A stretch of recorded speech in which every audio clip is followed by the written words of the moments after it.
Assalamualaikum warahmatullahi wabarakatuh. Alhamdulillah, wassalatu wassalamu ala rasulillah wa ala alihi wa sahbihi wa mawalah. La hawla wa la quwata illa billah, amma ba'du. Para pemirsa rahimakumullah, mungkin Anda sering mendengar istilah Islam kafah. Islam kafah itu apa? Apa yang dimaksud dengan kafah?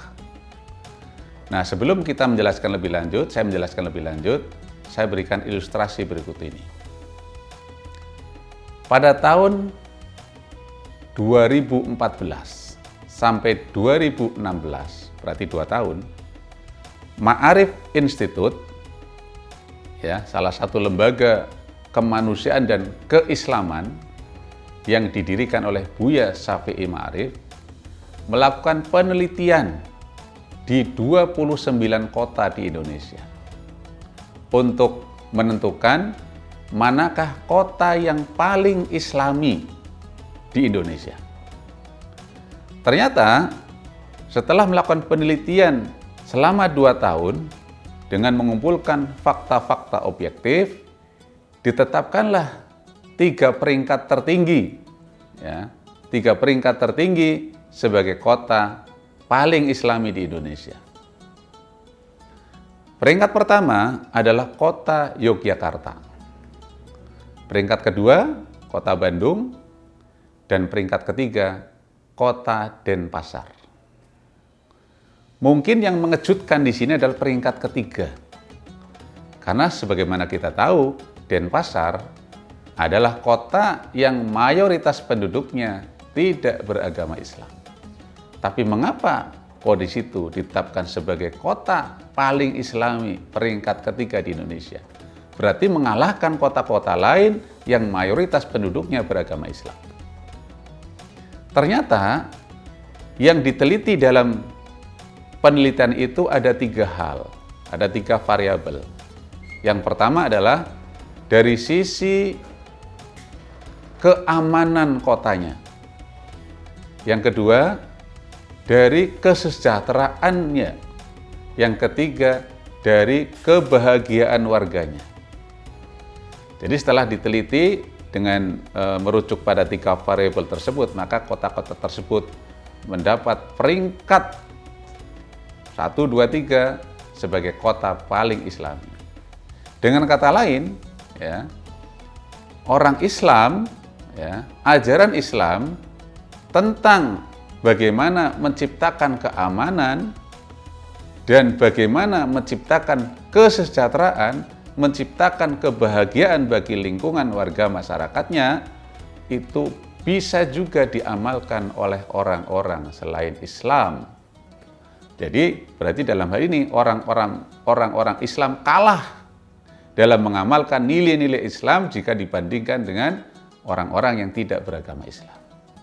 Itu sebagai gambaran bahwa ternyata ada amalan-amalan Islam yang bisa diamalkan oleh orang-orang selain Islam dengan lebih baik daripada orang Islamnya sendiri.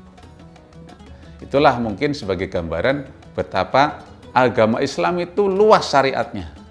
Tidak hanya sholatnya, tidak hanya puasanya, tidak hanya baca Qur'annya, tapi termasuk tadi menciptakan keamanan, menciptakan kesejahteraan dan kebahagiaan lingkungan adalah merupakan syariat Islam.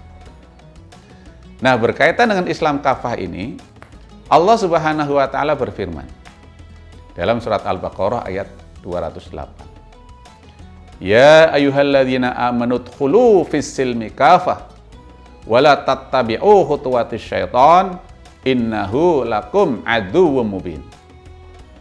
Hai orang-orang yang beriman, masuklah ke dalam Islam secara keseluruhannya dan janganlah ikuti langkah-langkah setan, karena sesungguhnya setan adalah musuh yang paling nyata. Quran surat Al-Baqarah ayat 208.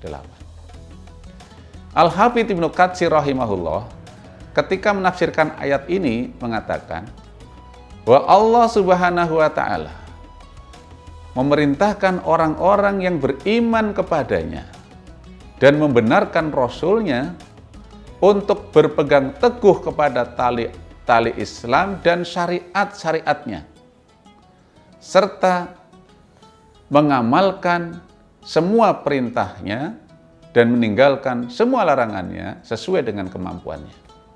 Ini penjelasan Ibnu Katsir. Maka dengan demikian yang dimaksud dengan Islam kafah itu adalah Islam yang memegang syariat-syariat Islam dimanapun berada, dalam situasi dan kondisi apapun, dalam setiap ruang dan waktu, selama 24 jam.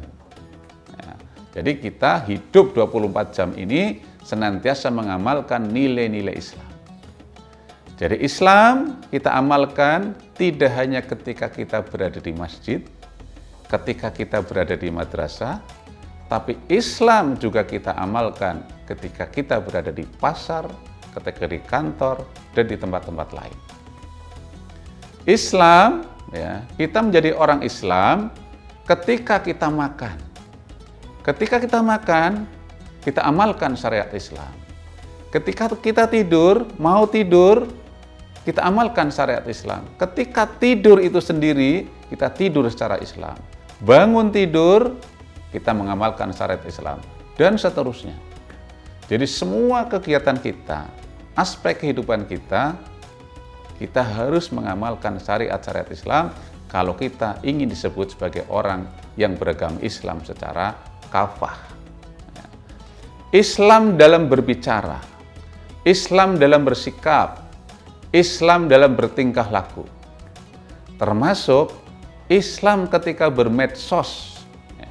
Kadang-kadang ketika kita bermedsos, kita lupa dengan syariat Islam. Ya. Ketika kita bermedsos, kita mengamalkan syariat Islam, tentu medsos itu akan menjadi ladang pahala bagi kita. Tapi sebaliknya, ketika kita bermedsos, kita melupakan syariat Islam, bisa jadi medsos ini menjadi ladang dosa bagi kita. Banyak di antara kita yang ketika bermedsos, kita memposting berita-berita hoax, menyebar fitnah, menyebar kebencian, memprovokasi, ya, menyebarkan berita-berita yang belum jelas kebenarannya, mengolok-olok, membuli, ya. Padahal itu semua tanpa kita sadari kita sedang menabung dosa. Ya, oleh karena itu, ketika bermedsos pun jangan lupa kita ikuti syariat Islam. Ada pesan Rasulullah SAW yang harus kita pegang teguh, terutama ketika kita bermedsos. Rasulullah SAW bersabda, "Man sanna fil Islami sunnatan hasanatan, falahu ajruha wa ajru man amila biha, la yanqusu min ujurihim syai'a." Ya. Wa man sanna fil Islami sunnatan syai'atan, falahu wisruha wa wisru man amila biha, la yanqusu min auzarihim syai'an.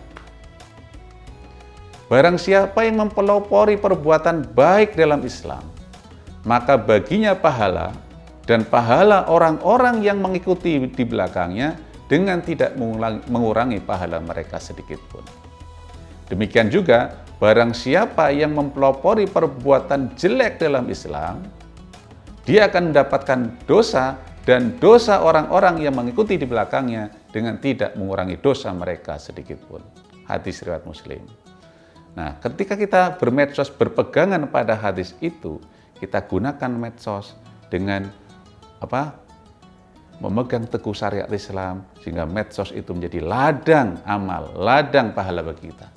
Sebaliknya, ketika kita melupakan pesan Rasulullah itu, maka medsos akan menjadi sarana untuk tadi menyebarkan kebencian, menyebarkan hoax, menyebarkan fitnah, membuli, mengolok-olok orang lain, sehingga itu menjadi ladang dosa bagi kita. Mudah-mudahan Allah Subhanahu wa Ta'ala membimbing kita untuk bisa menerapkan syariat dan nilai-nilai Islam dalam seluruh sendi-sendi kehidupan kita. Dan mudah-mudahan Allah Subhanahu wa Ta'ala selalu memberikan rahmat dan berkahnya kepada kita semua. Amin ya rabbal alamin. Demikian yang bisa saya sampaikan pada kali ini. Mohon maaf barangkali ada tutur kata yang kurang berkenan. Nun wal qalami wa ma yasturun. Wabillahi taufiq wal hidayah. Wassalamualaikum warahmatullahi wabarakatuh.